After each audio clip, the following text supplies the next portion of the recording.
Welcome to mega times news bulletin. ముందుగా headlines. Montha తుఫాన్ ఎఫెక్టుతో తెలంగాణ రాష్ట్రంలో వర్షాలు దంచికొడుతున్నాయి.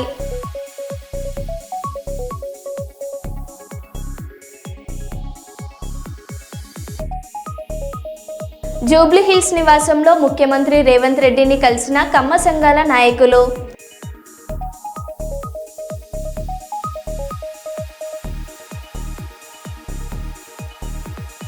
భారీ వర్షాల నేపథ్యంలో ప్రజలు అప్రమత్తంగా ఉండాలని ఎమ్మెల్యే యశస్విని రెడ్డి సూచన.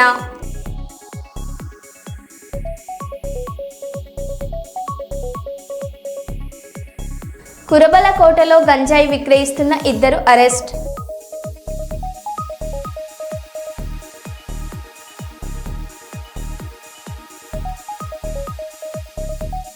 మొంతా సైక్లాన్ తీవ్రతపై అమరావతి సచివాలయంలోని ఆర్టీజీఎస్ కేంద్రం నుంచి విద్యా ఐటీ శాఖల మంత్రి నారా లోకేష్ సమీక్ష.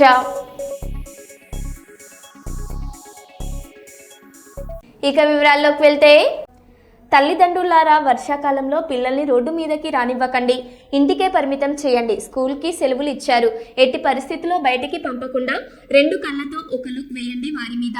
మ్యాన్ హోల్స్ల పట్ల ప్రజలు అప్రమత్తంగా ఉండాలి.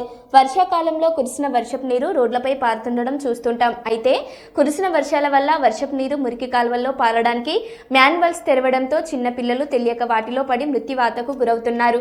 వర్షాకాలంలో పిల్లలను బయటకు పంపకుండా మ్యాన్వల్లలో పడిపోకుండా జాగ్రత్తలు తీసుకోవాల్సిన బాధ్యత ఇటు తల్లిదండ్రులపై అటు రాష్ట్ర ప్రభుత్వంపై ఉందని కర్నూలు వాసులు కోరుతున్నారు.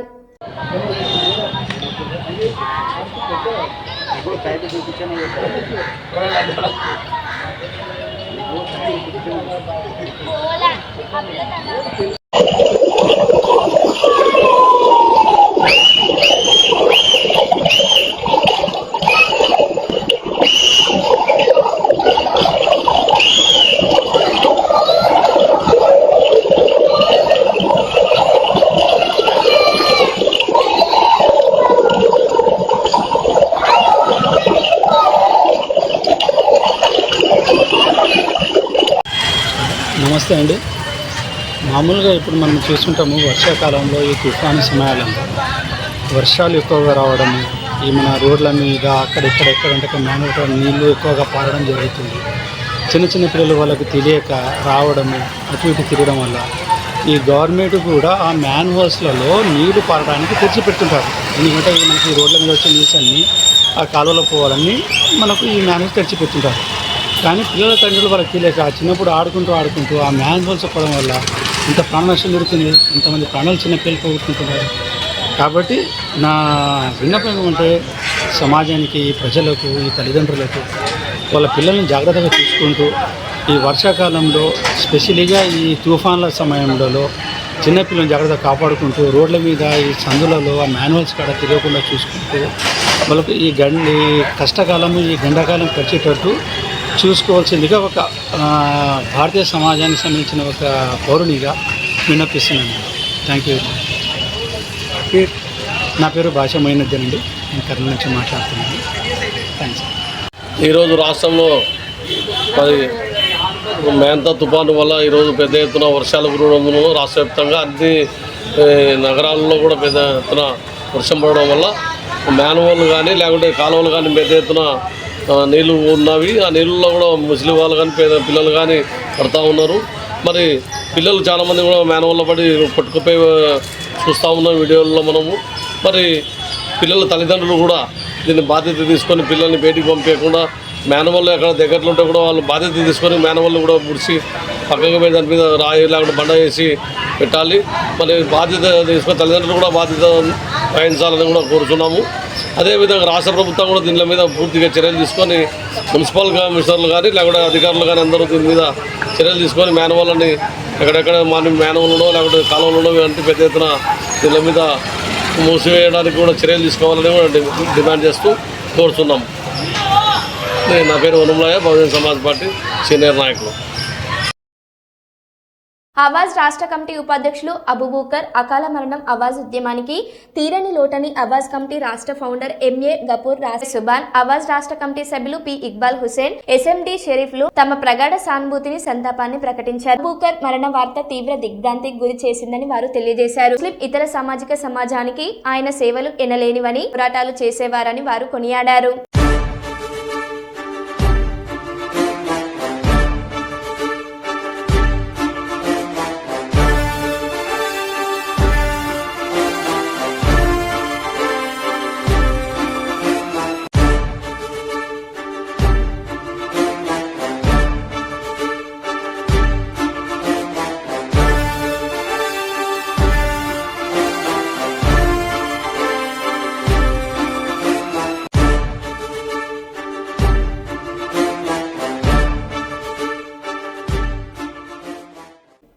పెద్దపల్లి జిల్లా రామగుండం ఎరువుల కర్మాగారంలో పనిచేస్తున్న కాంట్రాక్ట్ కార్మికులు ప్లాంట్ గేట్ ఎదుట పెద్ద ఎత్తున నిరసన ప్రదర్శన చేపట్టారు.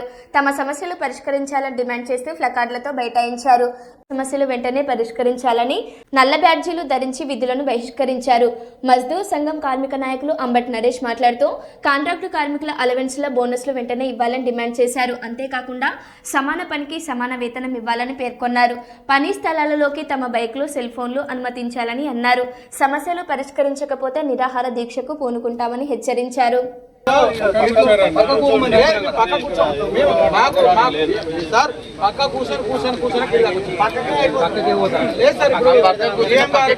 ఒక్క విషయం సార్, ఏమన్నా సోలు జీఎం గారికి ఆత్మవిమర్శనం చేసుకోవాలి సార్. మీకు పని చెప్పడం కాదు, వాళ్ళు ఆత్మవిమర్శనం చేసుకొని పిలిపించుకొని కార్మికులు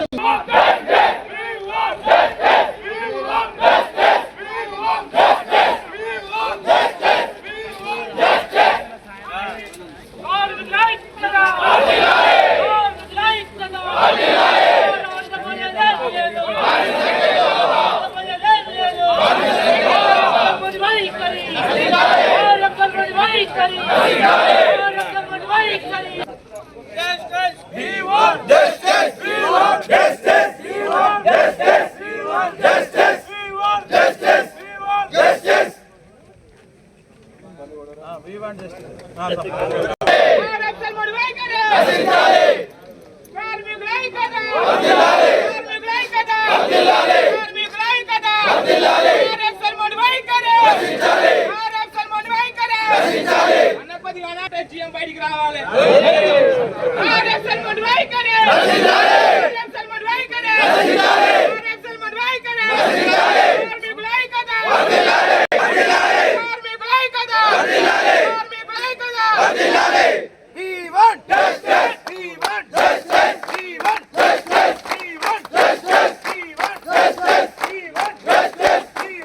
వాటర్ బ్లాక్లో ఫిట్టర్గా పనిచేస్తా.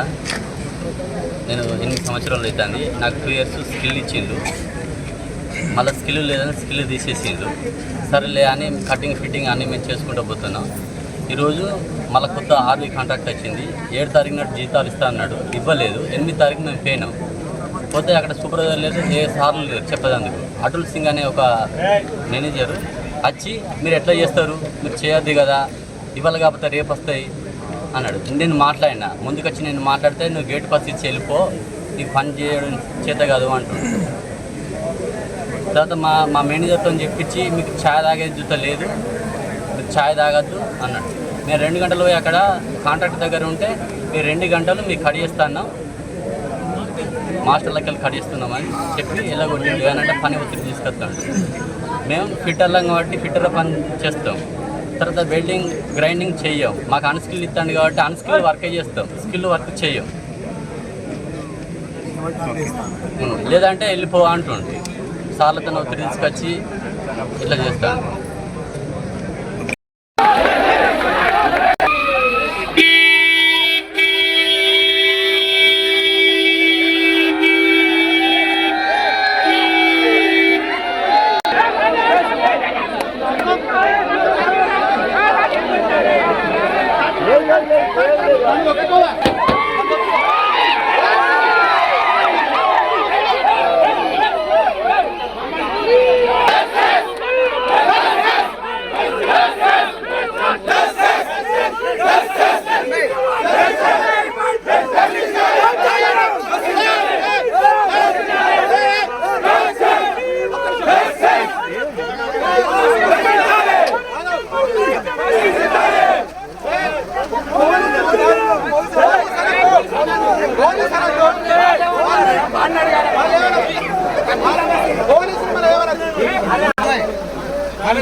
మాట్లాడించినాము. ఏదైనా సమస్యలు అనేటివి ఒక డిస్కషన్ ద్వారా ఏదైనా చెప్పుకోవడం ద్వారా పరిష్కారం అవుతుంది.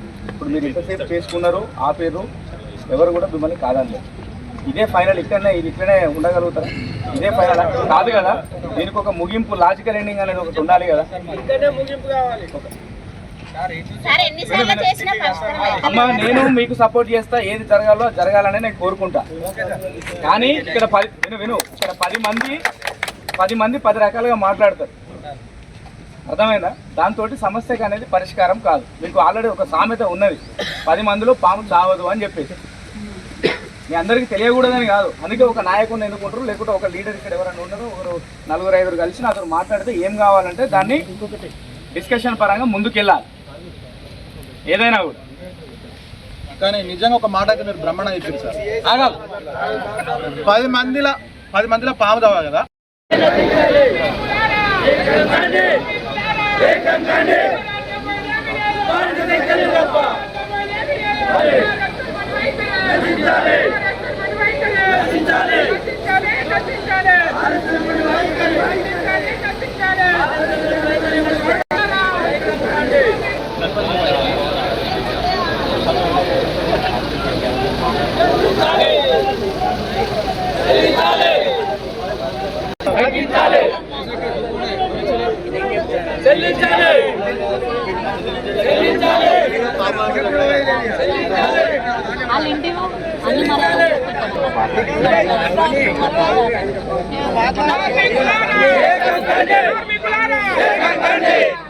కార్మికుల ఐక్యత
మాట్లాడించినాము. ఏదైనా సమస్యలు అనేటివి ఒక డిస్కషన్ ద్వారా ఏదైనా చెప్పుకోవడం ద్వారా పరిష్కారం అవుతుంది.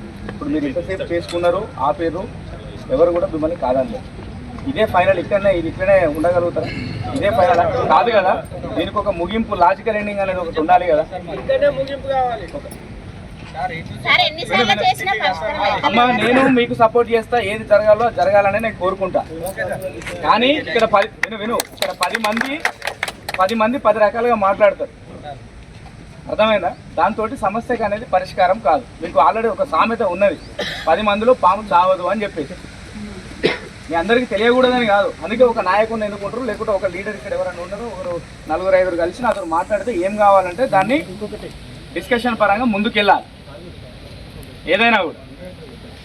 కానీ నిజంగా ఒక మాటకి మీరు బ్రహ్మణ చెప్పారు సార్.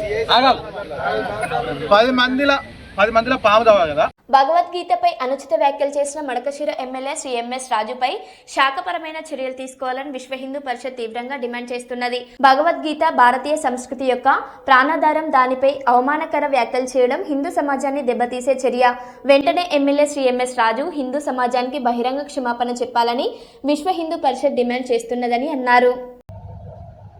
అంబేద్కర్ విగ్రహ ప్రతిష్టా కార్యక్రమంలో మడకసిరి నియోజకవర్గానికి చెందిన స్థానిక శాసనసభ్యులు శ్రీ గౌరవనీయులు ఎంఎస్ రాజు గారు బహిరంగ సభలో మాట్లాడుతూ భగవద్గీత మన బతుకులను బాగు చేయదు అని ఒక ప్రజాప్రతినిధిగా వారు బహిరంగ సభలో మాట్లాడడాన్ని విశ్వ హిందూ పరిషత్ తీవ్రంగా ఖండిస్తున్నది. తన స్థాయిని మరిచిపోయి యావత్ సమాజానికి ప్రజాప్రతినిధులు అన్నటువంటి కనీస జ్ఞానాన్ని మరిచి భగవద్గీత బతుకులను పాడు చేయదని ఏ విధంగా ప్రశ్నిస్తారు?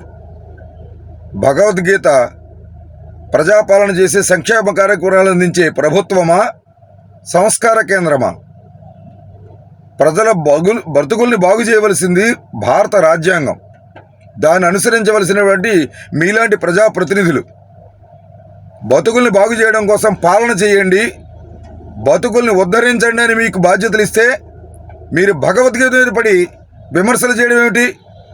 అదే సందర్భంలో భగవద్గీతనే కాదు, పవిత్రమైన ఖురాన్ కూడా కించపరిచే విధంగా ముస్లిం సమాజాన్ని కూడా వారు కించపరిచారు.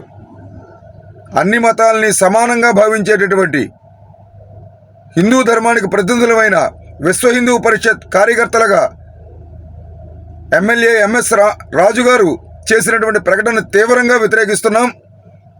భగవద్గీత మీద అవాకులు చవాకులు మాట్లాడినందుకు వారు యావత్ హిందూ సమాజానికి వెంటనే క్షమాపణ చెప్పాలని డిమాండ్ చేస్తున్నాం. ఎందువల్లంటే భగవద్గీత సంస్కారాన్ని అందిస్తుంది, ఎలా జీవించాలో నేర్పుతుంది. భారత రాజ్యాంగము ప్రజలకి హక్కులను అందిస్తుంది, నేతలు ఎలా పరిపాలించాలో చెబుతుంది. బతుకులు బాగుపడాలంటే మీ పాలన బాగుపడాలి. మీ పాలన గురించి ఆలోచించుకోవాల్సిన మీరు భగవద్గీత గురించి ప్రసంగాలు చేయడం మానుకోవాలని, చేసిన తప్పుకి, చేసిన ప్రసంగానికి, భగవద్గీతను విమర్శించినందుకు హిందూ సమాజానికి క్షమాపణ చెప్పాలని విశ్వ హిందూ పరిషత్ డిమాండ్ చేస్తున్నది. జై శ్రీరామ్.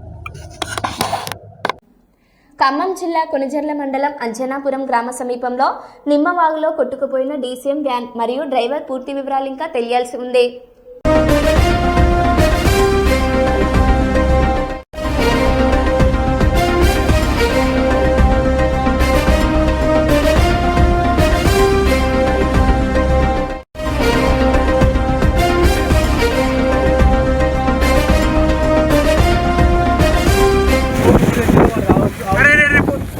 లోపల పోతాడు ఇంకా వాడు.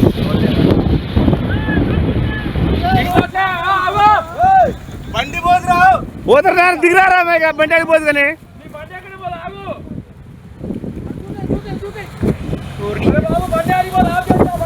బయట రానా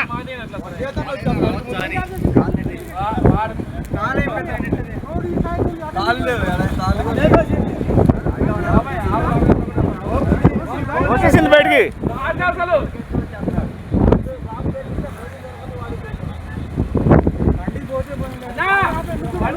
దిగిరారమ్మాయి కదా బండి పాలు వాళ్ళు దిగింది.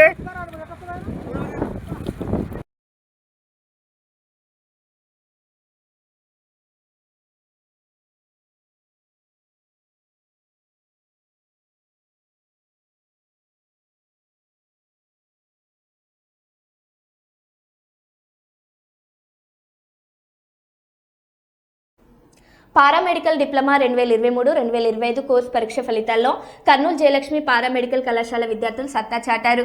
సోమవారం విడుదలైన ఈ ఫలితాల్లో జయలక్ష్మి పారామెడికల్ కళాశాల విద్యార్థులు 80% విద్యార్థులు ఉత్తీర్ణత సాధించారని కళాశాల డైరెక్టర్ మల్లికార్జున మీడియా సమావేశంలో తెలిపారు. 96 మంది విద్యార్థులు పరీక్ష వ్రాయగా 77 మంది ఉత్తీర్ణత సాధించారన్నారు. 1 anaesthesia, 2 operation theatre technician, 3 diploma medical lab technician కోర్సుల్లో విద్యార్థులు ప్రతిభ కనబర్చారన్నారు. ఉమ్మడి కర్నూలు జిల్లాలో ఇలాంటి ఫలితాలు సాధించిన ఏకైక కళాశాల జయలక్ష్మి పారామెడికల్ కళాశాల అన్నారు. మొదటి ర్యాంకు జి రామాంజీ, 2వ ర్యాంకు వీరేష్, 3వ ర్యాంకు చరణ్ తేజ రాణించారు. ఈ కార్యక్రమంలో మల్లికార్జునతో పాటు ప్రిన్సిపల్ లక్ష్మి పాల్గొన్నారు.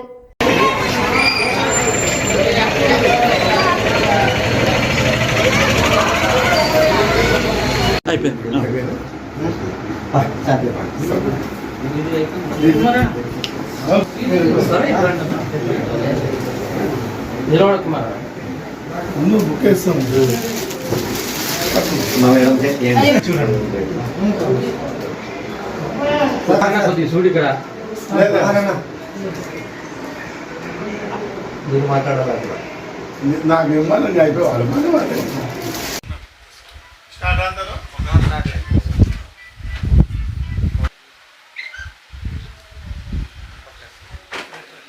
మీడియా మిత్రులందరికీ జయలక్ష్మి పారామెడికల్ కాలేజ్ తరఫున నా నమస్కారాలండి. నిన్న వెలువడినటువంటి పారామెడికల్ డిప్లొమా కోర్సెస్లలో ఉమ్మడి కర్నూలు జిల్లాలో జయలక్ష్మి పారామెడికల్ కాలేజ్ స్టూడెంట్స్ జిల్లా స్థాయిలోనే అత్యధిక మార్కులతో ప్లస్ పాస్ పర్సెంటేజ్ కూడా 80% పాస్ పర్సెంటేజ్తో విద్యార్థులందరూ కూడా పాస్ కావడం జరిగింది. అట్ ద సేమ్ టైం జిల్లాలో మొదటి ర్యాంకు, 2వ ర్యాంకు, 3వ ర్యాంకు కూడా మా కాలేజ్కి సంబంధించినటువంటి విద్యార్థులు రామాంజనేయులు, వీరేషు వీళ్ళు మొదటి స్థానం, 2వ స్థానాల్లో ఉన్నారు. 3వ స్థానంలో వచ్చేసి సాయి చరణ్ తేజ కూడా డిస్టిక్లో మొదటి 3 స్థానాల్లో మా కాలేజ్ విద్యార్థులు రావడం మాకు గర్వకారణంగా ఉంది. ఇదే కాకుండా రాబోయే కాలంలో కూడా మా విద్యార్థులు ఈ విధంగా ముందుకు పోవాలని కోరుకుంటున్నాను. మా కాలేజ్ గురించి చెప్పాలంటే ఈ పారామెడికల్ కాలేజ్కి మాకు ఒక కర్నూలులో ఉన్నటువంటి మహావృక్షం లాగా ఉన్నటువంటి జనరల్ హాస్పిటల్ కూడా మాకు చాలా వరకు సహకారం అందించారు. ఎందుకంటే మా విద్యార్థులకు మేము ఇక్కడ థియరీ క్లాసుల తర్వాత క్లినికల్స్ వచ్చేసి మాకు గవర్నమెంట్ జనరల్ హాస్పిటలే అలాట్ చేశారు. సో గవర్నమెంట్ జనరల్ హాస్పిటల్లో ఉన్నటువంటి ఎక్స్పీరియన్స్డ్ ప్రొఫెసర్స్ అయితేనేమి, టెక్నీషియన్స్ అయితేనేమి మా విద్యార్థులకు చాలా వరకు సహకరించి సబ్జెక్టు క్షుణ్ణంగా అర్థమయ్యే విషయంలో వాళ్ళు క్లినికల్స్లో చూపించినటువంటి చొరవకి జనరల్ హాస్పిటల్ సిబ్బంది కూడా నేను చాలా కృతజ్ఞతగా ఉంటున్నాను. మా పిల్లలు కూడా చాలా కృతజ్ఞతగా ఉన్నారు వాళ్ళకి. ఎందుకంటే మా విద్యార్థులకు అంతవరకు కూడా వాళ్ళు చాలా హెల్ప్ఫుల్గా ప్రతి వర్క్ నేర్పించుకుంటూ రావడము, అలాగే మా సిబ్బంది థియరీ విషయంలో మా క్లాసులు ఇక్కడ జరిగేటప్పుడు మా సిబ్బంది కూడా చాలా వరకు సహకరించి ఈరోజు జిల్లా స్థాయిలో Jayalakshmi institute of paramedical sciences కృష్ణనగర్లో ఉన్నటువంటి కాలేజ్ని ముందుకు తీసుకెళ్ళినందుకు చాలా సంతోషంగా ఉంది. నమస్తే అండి. Jayalakshmi college director M Mallikarjuna. Jangaon జిల్లా లింగలగనపురం మండలంలోని పిఎస్సిఎస్ ధాన్యం కొనుగోలు కేంద్రాన్ని కలెక్టర్ రిజ్వాన్ బాషా షేక్ ఆకస్మికంగా సందర్శించి పరిశీలించారు. ఈ కార్యక్రమంలో తహసీల్దార్ రవీందర్, ఎంపీఓ రఘురామకృష్ణ, వ్యవసాయ శాఖ అధికారులు, రైతులు పలువురు ఉన్నారు. వీడు 21వ తారీఖు వచ్చిండు. వీళ్ళు వేమల్ల రామరెడ్డి వచ్చినప్పుడు ఉన్న వాడిని బలవంతంగా దీపించాలి కదా. మాయిశ్చర్ వచ్చింది కాబట్టి అతను పంపించేది అక్కడ పెట్టుకోవడం వల్ల మళ్ళీ పెరుగుతుంది.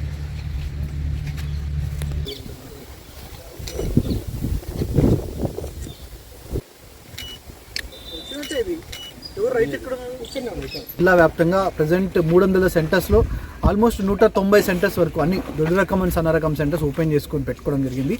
అంటే ఆన్లైన్లో అన్నీ కూడా 300 సెంటర్స్ ఓపెన్ చేసుకొని పెట్టుకున్నాం. కానీ అరైవల్స్ అనేవి టైం బౌండ్గా కొన్ని గ్రామాల్లో రాలేదు. ఇంకా కొన్ని జాఫర్గఢ్ కానీ కొద్దిగా ఘన్పూర్ బార్డర్ ఏరియాస్, ఇంకా పాలకుర్తిలో కూడా కొన్ని సెంటర్స్ అలా రాకపోవడం వల్ల అలా సెంటర్స్ రెడీగా ఉన్నాయి. ఎప్పుడు రైతులు తీసుకొచ్చినా కానీ మేము కొనడానికి రెడీగా ఉన్నాం. సో ఓన్లీ కొద్దిగా లాస్ట్ వారం నుంచి కొద్దిగా రెయిన్ఫాల్ అనేది కొద్దిగా అక్కడక్కడ పడుతుండడం వల్ల సో రైతులు మా యొక్క రిక్వెస్ట్ ఏంటంటే వర్షాల ప్రభావం ఎక్కువ ఉంది. ఇప్పుడు సైక్లాన్ మంతన్ అని ఒక సైక్లాన్ ఉంది. ఈ 2-3 రోజుల్లో కొద్దిగా వర్ష సూచన ఉంది కాబట్టి దయచేసి ఒక 2 రోజులు కొద్దిగా వర్షాధారం బేసిస్ మీద మీరు కోతలు చేయకూడదని నా యొక్క రిక్వెస్ట్. సో 2 రోజుల తర్వాత మళ్ళీ వాతావరణం అనుకూలిస్తుంది కాబట్టి మేము వెదర్ అలర్ట్ కూడా ఉంటుంది కాబట్టి అప్పుడు కూడా మేము కొంటాము. అంటే ఇప్పుడు కొనమని కాదు, జస్ట్ మీ యొక్క తడిసిన వెంటనే మళ్ళీ కొనుక్కోవడానికి, మళ్ళీ ఆరబొట్టుకోవడానికి కొద్దిగా ఎక్కువ హార్డ్ వర్క్ చేయాల్సి ఉంటుంది. అట్ ద సేమ్ సెంటర్లో కూడా ఎక్కువ రోజులు వెయిట్ చేయాల్సిన అవసరం రావచ్చు కాబట్టి సో వారికి ఒక సూచన మాత్రమే చేస్తున్నాము.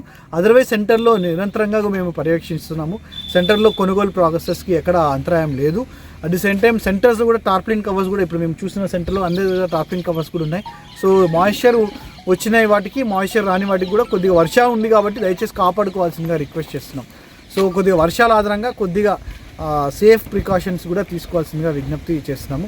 అదర్వైజ్ నిన్న కూడా ఒక ట్రక్ ఇక్కడ ఈ సెంటర్లో వెళ్ళడం జరిగింది. పేమెంట్స్ కూడా ఈ రేపటికల్లా కూడా అది ఆన్లైన్లో ట్రక్ షీట్ కూడా అప్డేషన్ ఈ రోజుకి అయిపోతుంది కాబట్టి పేమెంట్స్ కూడా ప్రక్రియ ఆన్గోయింగ్ ఉంది కాబట్టి సో జిల్లా యంత్రాంగం రెగ్యులర్గా కూడా ప్యాడీ ప్రొక్యూర్మెంట్ ముఖ్యంగా నవంబర్లో మనకి 150,000 వరకు మెట్రిక్ టన్స్ అంచనా ఉంది. ఈ అక్టోబర్లో 28,000 మెట్రిక్ టన్స్ మాత్రమే అంచనా ఉంది. ఇప్పటికీ ఆల్మోస్ట్ ఒక 12,000 వరకు కూడా మెట్రిక్ టన్స్ సేల్ ఉంది కాబట్టి మన మ్యాక్సిమం ప్రొక్యూర్మెంట్ నవంబర్ నెలలో ఉంది కాబట్టి దయచేసి సో ఈ ఒక 2 రోజులు కొద్దిగా ఈ వర్షాకాలం వల్ల కొద్దిగా ప్రికాషన్స్ ఫాలో అయితే మ్యాక్సిమం ప్యాడీ ప్రొడక్షన్ కోసం ఎలాంటి ఇబ్బందులు లేకుండా మేము అందరూ కూడా యంత్రాంగం కృషి చేస్తాం. మరో బులెటిన్లో మళ్ళీ కలుద్దాం. Stay tune.